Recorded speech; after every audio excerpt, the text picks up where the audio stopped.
have a plan to go to west. It's the highway, it's the highway, that's the bed. Get your kicks on Route 66. All right.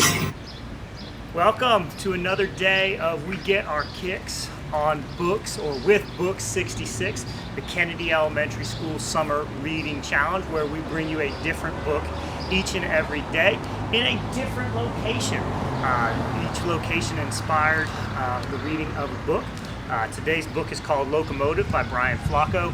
It was inspired by going to the Caboose Museum in downtown Winder.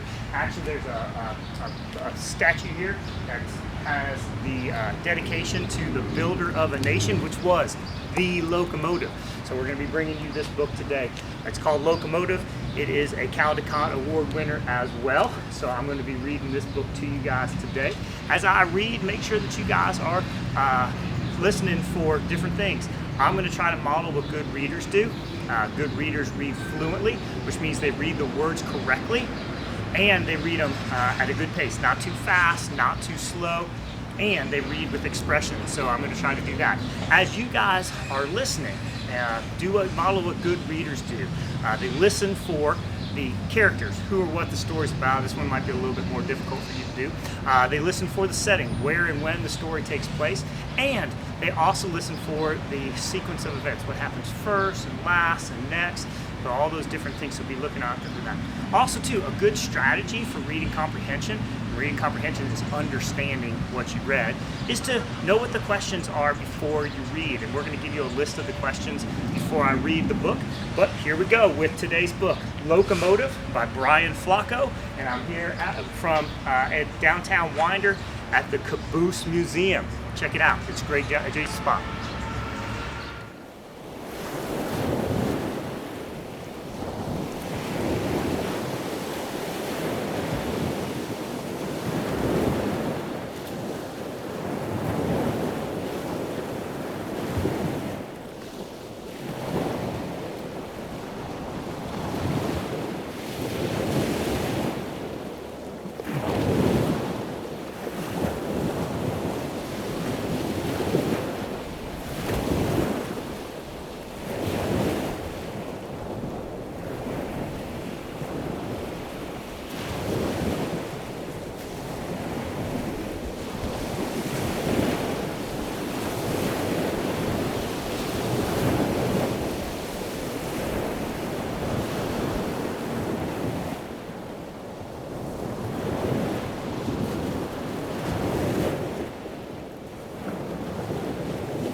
Locomotive by Brian Flocco.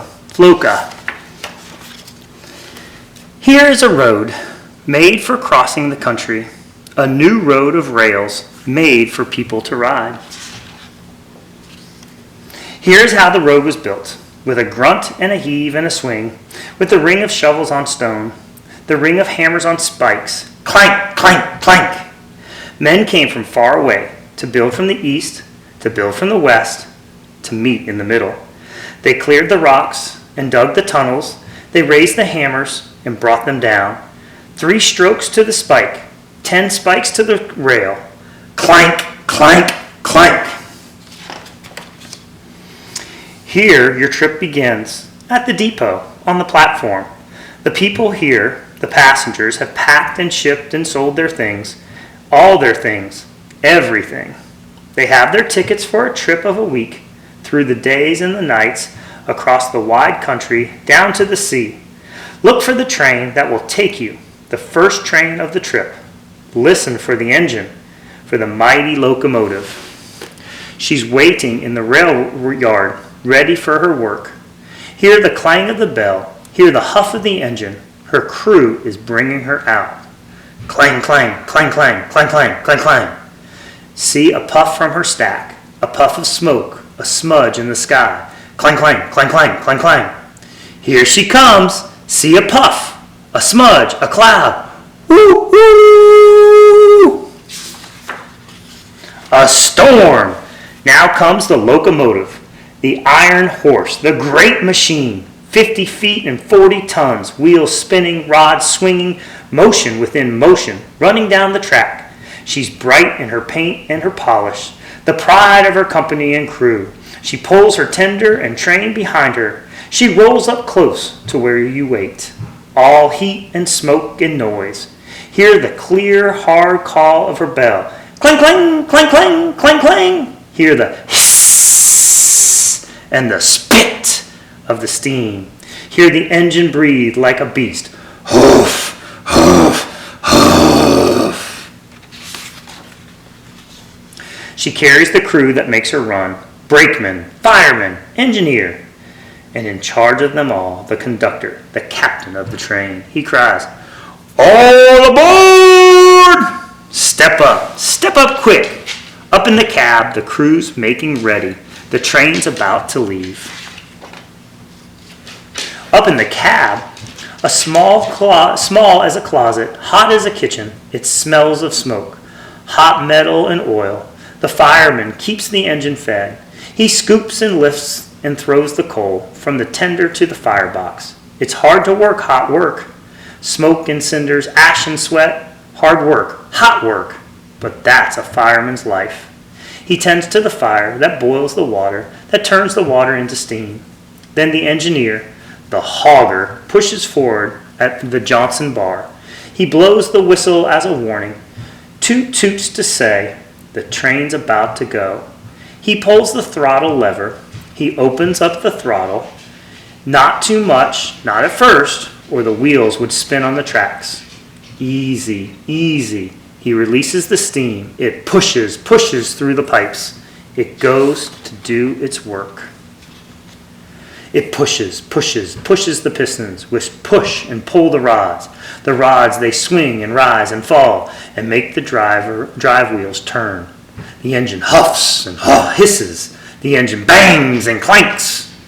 Metal rolls on metal, and the locomotive moves. It gives the cars a jerk and a tug. It pulls them out from the station.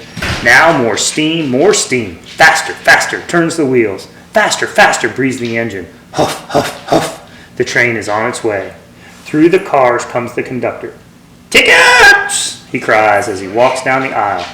Have them ready or have a short trip. Out the windows the city runs by.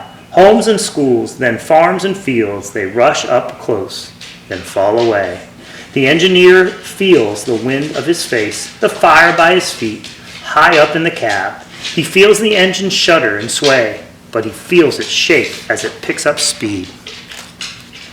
The sounds of the engine surround him, the rhythm of the pistons pounding like hammers, the driver drumming the rails, the smoke and the steam rushing up through the stack. Chug, chug, chug, chug, chug, chug.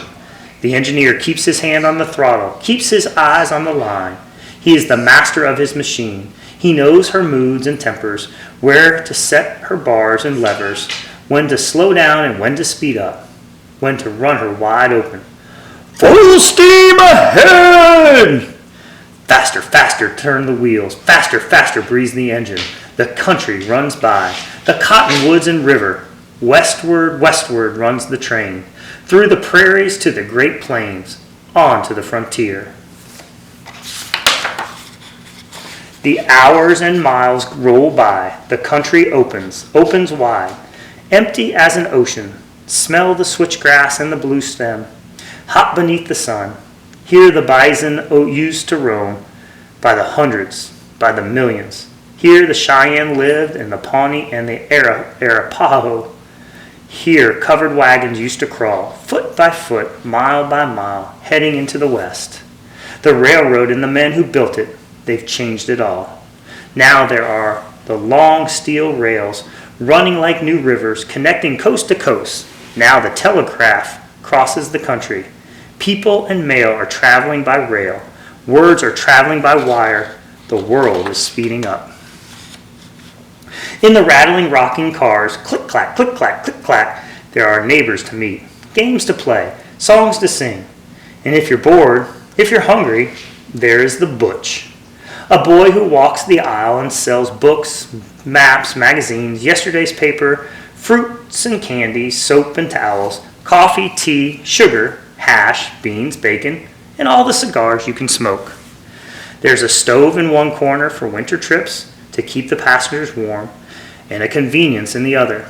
It's tricky sometimes to use it when the train is rolling and running and lurching, leaning left and right. But do the best that you can. Don't wait for the train to stop. It's rude to use the toilet when the train is sitting at a station. There's no plumbing here. There's only a hole in the floor.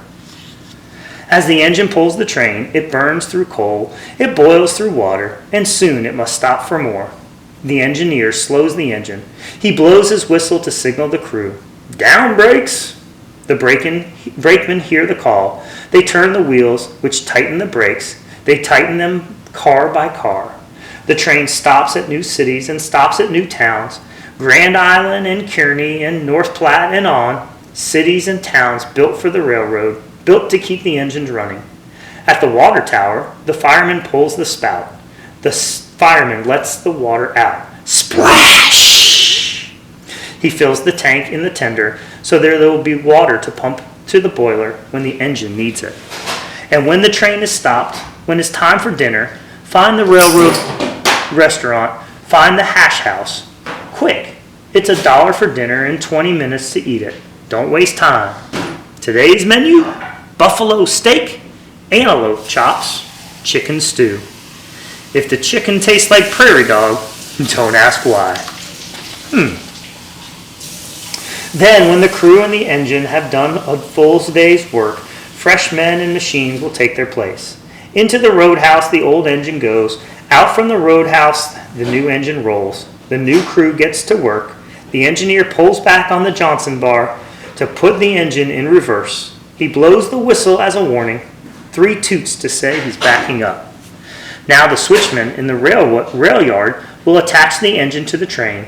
He'll step between the tender and the cars as the two are pushed together. And at just the right moment, no sooner, no later, he'll put the links and pins in place. That will hold the train together. Switchmen must be careful, and switchmen must be quick. For cars get bumped, they roll and jump, sometimes when they shouldn't. And here's what they say about the switchman. You can tell that one is new to the job if he still has all his fingers. Now the tender rolls close. In goes the link. Clink. Down drops the pin. Clank. The switchman steps away, and the train is ready to roll again. Full steam ahead. Westward, westward. Through the night the engine runs. Those up late hear the whistle, her wild and lonesome cry. It echoes on far hills and homes. It sounds in the distant dreams. Woo, woo, woo. In the cars it's time to sleep, or at least it's time to try. In better cars there are better beds. Porters pull them from the ceiling. They make them from the seats. In your car, for a bed, you use your bench. Get as comfortable as you can. Ask your neighbors nicely. Would you move your elbow? Will you move your foot? Could you please stop snoring? In the dark, the country is changing. The plains rise like a ramp to the foot of the Rockies. By morning, the country is steep. Hard work for one locomotive. At the Cheyenne station, the train gets 2 engines. Now the train is a double header. Up, up, the 2 engines climb, up among the mountains. But see how well the train's path was chosen. The mountains stay to the left, the mountains stay to the right. The train never meets them head on. It winds between, it weaves among instead of climbing over. Still, up, up, the 2 engines chug. Working together, they make the grade, they make it to Sherman Station.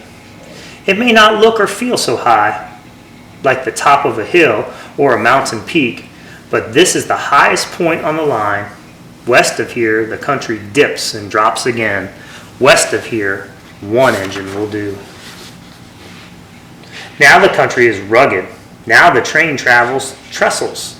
Slowly, slowly, the engineer drives the train. It's so heavy.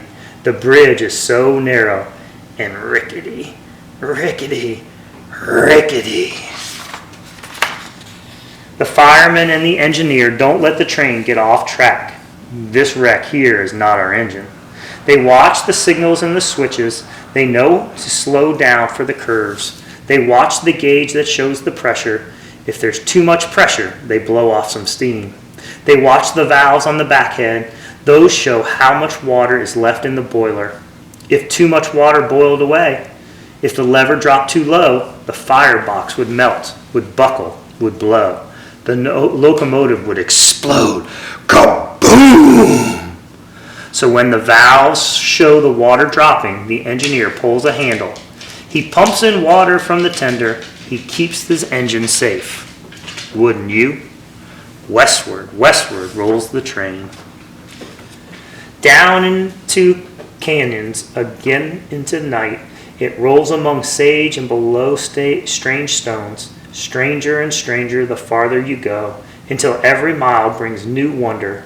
See them in moon's pale light, castles, pulpits, witches' slides. And see a sign that hangs from the branch. 1,000-mile tree, it reads. 1,000 miles. That's how far your train has traveled since the trip began. Still westward, westward rolls the train, rolling below the stars.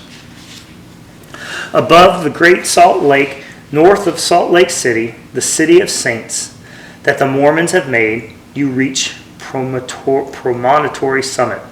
This is high and lonesome place, is where the new road of rails was finished. This is where its two halves met, one from the east, one from the west. Here they were joined with a golden spike, a spike made of gold. But don't look for it now. The gold was hammered in. The gold was taken out. Then, gold taken out, taken somewhere safe, replaced right away with a spike made of iron. It took two companies to build this new road, and it takes two companies to run it. Now you'll change from one to the next. The Union Pacific has got you this far. The Central Pacific will finish the job. Look for the train with the yellow cars. Don't take time to see the town. This place is rough. This place is rowdy. Don't wander off. All aboard! All aboard! Here in the west, there's more wood than coal. So wood is what this new engine burns. The fireman lifts it from the tender. He throws it into the firebox. He keeps the water boiling. Then the engineer sends the train on its way out from the station. Through the Great Basin, a bleak and silent land, silent except for the huff and the bang and the hiss of the engine, the click and the clack of the cars. On the train rolls, down through the desert, the home of the Paiute and the Shoshan, its land of dust and bitter rivers, rivers that never reach the sea. They sink away, they vanish. Think of those who came before, who crossed in covered wagons, traveling foot by foot under the beating sun. No water worth drinking for mile after mile. Then, at last, relief. You reach the Truckee Valley, the shadows of trees, the touch of cool air, the smell of woods and fresh rivers. Now there's one last set of mountains to cross, the mighty Sierra Nevada. They rise like a wall on the edge of the basin. There's no way to wind around them. These, the train must climb. It takes a second engine again to pull the train up, up, up into the mountains. Up, up, the engines climb. If the rails are slick, if the wheels won't catch, the engineers can pull a handle to drop some sand down a tube onto the tracks. The wheels hit the grit, the traction does the trick. Up, up, through spruce and pines, past mills and mines. Through the shadowy shreds, long and dark. In winter they keep snow from blocking the tracks. But all year round they block the view. Up, up, over stone. And under, through the mountain summit, where granite was drilled and blasted. Here black powder and nitroglycerin boomed. Now in the dark the engines echo. Chugga, chugga, chugga, chugga, chugga, chugga. Then out the other side, now the climbing is done. The train changes engines at Summit Station. Again, one engine will do. It's all downgrade from here. Around the curve they call Cape Horn. Down the train rolls, high above the tumbling river, but lower, lower every minute. It rattles and speeds, it dips and drops. The brakemen stand at the ready. The engineer sends some steam in reverse just to keep the train from going too fast. Down, down, past orchards and towns, down towards cities, down to stop at the depot, to stop and be still at the end of the line. Now your days on the train are done. You're tired and dusty. The smell of smoke is stuck in your clothes. But now you are here. Here where you needed to go. Here where you needed to be. Here with the people you've waited and wanted and needed to see. Now the country's far corners have been pulled together thanks to the men who tend the engines, who mind the trains and their passengers, thanks to the locomotive. Thanks to the locomotive, you've crossed the wide plains and deserts. You found new cities, new towns beyond mountains. On the Pacific, by that new sea, you found a new place to call home.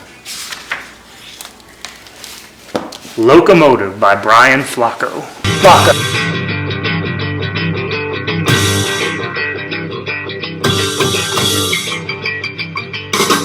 With you,